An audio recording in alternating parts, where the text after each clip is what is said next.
ఎన్టీఆర్ గారు more than a chief minister and as a person is a very aggressive man. అంటే ఆయన మాట తీరు కూడా చాలా భారీగా ఉంటుంటుంది.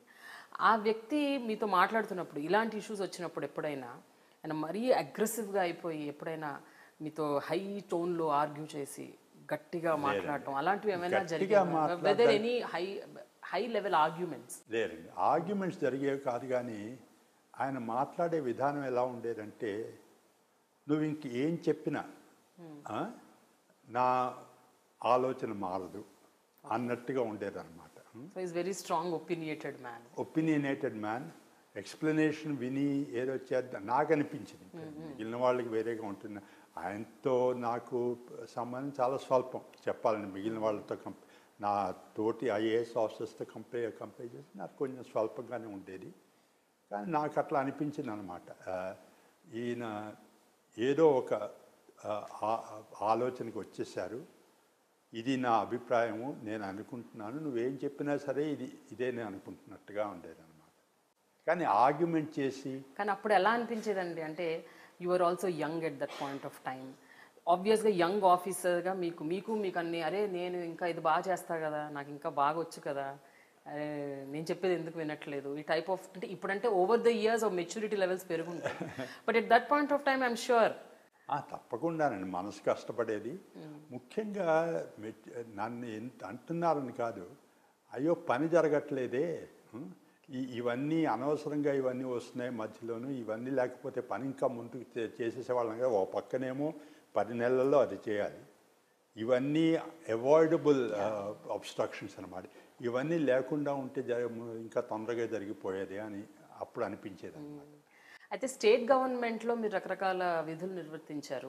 ఆ టైంలో మీరు ముగ్గురు ముఖ్యమంత్రులు ఎన్టీ రామారావు గారు, విజయభాస్కర్ రెడ్డి గారు, అలాగే చంద్రబాబు గారితో పనిచేశారు, చెన్నారెడ్డి గారితో కూడా పనిచేశారు.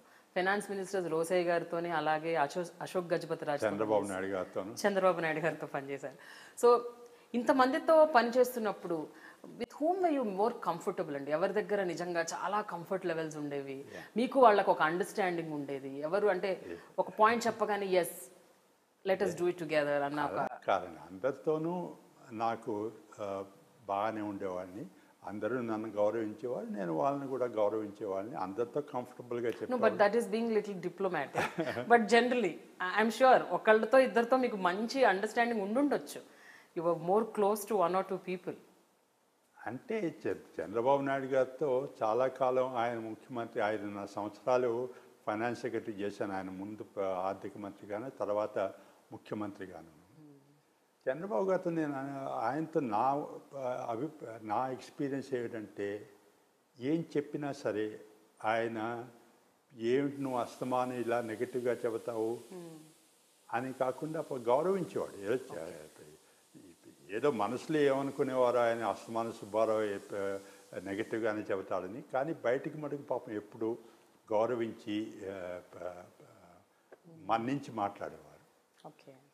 And how about the finance ministers అండి? రోసయ్య గారితో కానీ, అంటే నేను స్టేట్ ఫైనాన్స్ సెక్రటరీ అయ్యాక ముందు రోసయ్య గారు, అవును, తర్వాత చంద్రబాబు గారు, ఆయన చీఫ్ మినిస్టర్ అయ్యాక అశోక్ గజపతి రాజు గారు.